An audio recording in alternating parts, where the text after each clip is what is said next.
دشمنوں سے کرے پیار دوستوں کی طرح. بسم اللہ الرحمن الرحیم. اما منشعب ثلاثی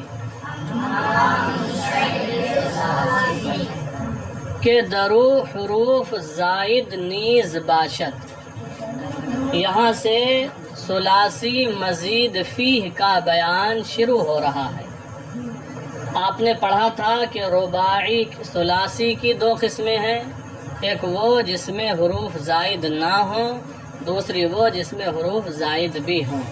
ایسے ہی رباعی کی بھی دو قسمیں، ایک وہ جس میں زائد حروف نہ ہوں، دوسری وہ جس میں زائد حروف بھی ہوں. تو ثلاثی کی ان قسموں کو آپ پڑھ چکے جن میں حروف زائد نہ ہوں، جنہیں کہا گیا ثلاثی مجرد. ثلاثی.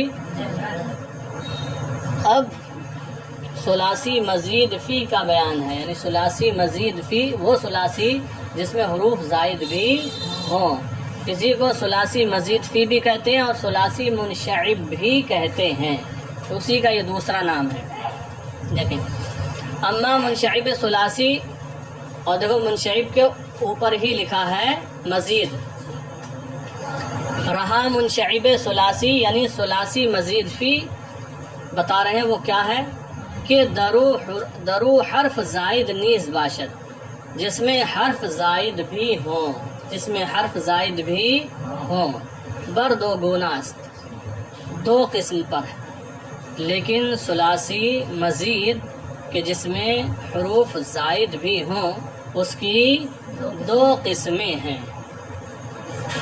پہلے آپ ہمارے الفاظ میں سن لیں. ثلاثی مزید فی، ثلاثی منشعب یا منشعب ثلاثی، اس کی بھی دو قسمیں ہیں. ثلاثی مزید فی یا منشعب ثلاثی کسے کہتے ہیں؟ جس میں حروف زائد ہوں. اب جس میں حروف زائد ہیں ثلاثی میں، اس کی اولاً دو قسمیں ہیں. اولاً ایک وہ جو رباعی کے ساتھ ملحق ہوگی، دوسری وہ جو رباعی کے ساتھ ملحق نہیں ہوگی. رباعی کے ساتھ یا تو ملحق ہوگی یا رباعی کے ساتھ ملحق نہیں ہوگی.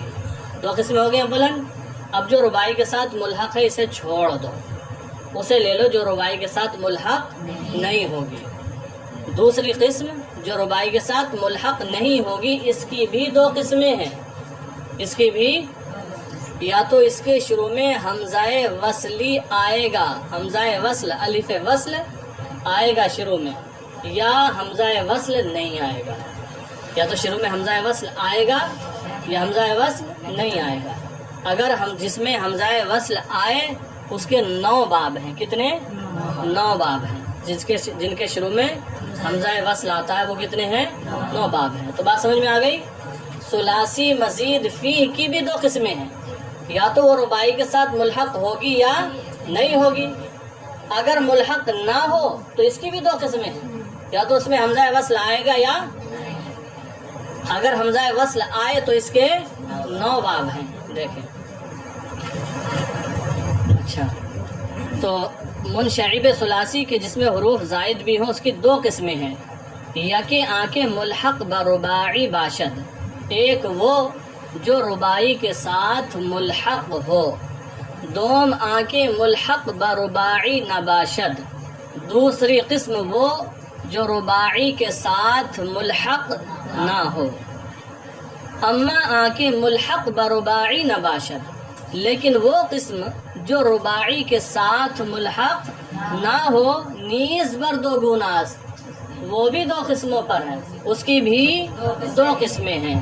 یا کہ آنکھیں درو الف وصل در آیت، ایک وہ جس میں الف وصل آتا ہے، الف وصل کہیں یا حمزہ وصل کہیں. ایک وہ جس میں الف وصل حمزہ وصل آتا ہے.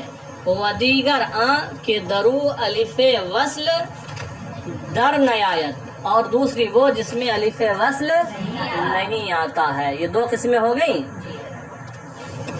اس کی جو ربائی کے ساتھ ملحق نہ ہو. اما آنکھیں درو الف وصل در آید، رہی وہ قسم کہ جس میں الف وصل آتا ہے آرا 9 باب است، اس کے 9 باب ہیں. جن میں الف وصل آتا ہے اس کے 9 باب یہ پڑھیں گے. پھر جن میں الف وصل نہیں آتا ہے ان کو پڑھیں گے. پھر رباعی پڑھیں گے. پھر وہ قسم جو رباعی کے ساتھ ملحق ہے اس کا بیان تو رہ گیا ہے، پھر اس کو پڑھیں گے. اسی طریقے سے آپ پڑھتے جائیں گے اور کتاب ختم ہونے کی طرف بڑھتی چلی جائے گی. دیکھیں تو یہ 9 باب ہیں جن کے شروع میں الف وصل حمزہ وصل آتا ہے. باب اول بر وزن افتعال، افتعال، پہلا باب افتعال کے وزن پر، پہلا باب افتعال کے وزن پر. اس کا نام ہی ہے باب افتعال. اس کا نام ہی کیا ہے؟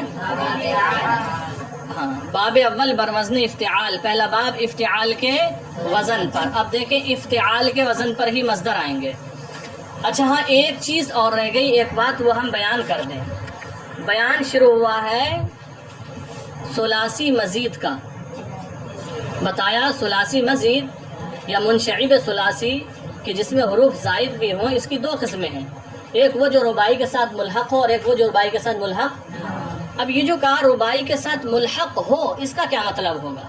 حالانکہ اس کو وہیں تفصیل سے ذکر کر دیا جائے گا انشاءاللہ جہاں اس کا بیان آئے گا کہ ربائی کے ساتھ ملحق ہو، ملحق نہ ہو، کیا مطلب؟ تو ربائی کے ساتھ ملحق ہونے کا مطلب یہ ہے کہ ثلاثی کے اندر جب حروف کی زیادتی ہو، چونکہ یہ مزید فی اس میں حروف زائد ہوں گے ہی، تو حروف کی زیادتی کے ساتھ اس ثلاثی کا مصدر ربائی کے مصدر کے وزن کے مشابہ ہو جائے.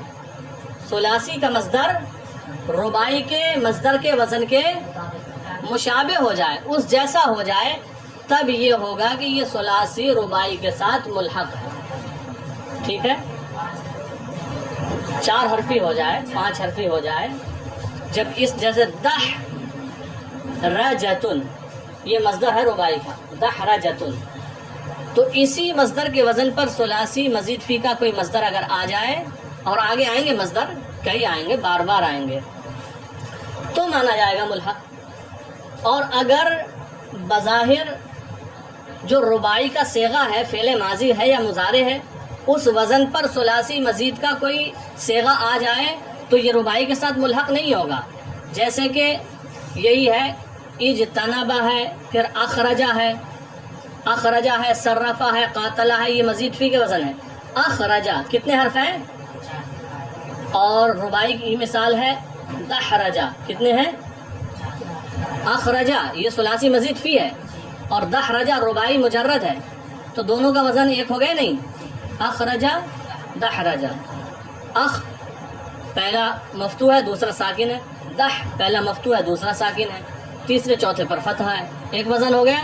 لیکن یہ ربائی کے ساتھ ملحق نہیں ہے، چونکہ ماضی کا وزن ماضی سے مل رہا ہے، اس کی ضرورت نہیں ہے. مصدر کا وزن مصدر سے ملنا چاہیے تب ملحق ہوگا. مصدر کا وزن مصدر سے ملنا چاہیے، اور یہاں پر یہ اخرجہ ہے، اس کا مصدر نکالو، اخراج آ رہا ہے، اور اس کا مصدر دحرجہ کا دحرجتن آ رہا ہے. کہاں اخراج کہاں دحرجتن، الگ ہو گئے نہیں ہو گئے؟ تو مصدر کا وزن مصدر سے ملنا چاہیے تب ملحق ہوگا. ملحق کا یہ معنی ہے.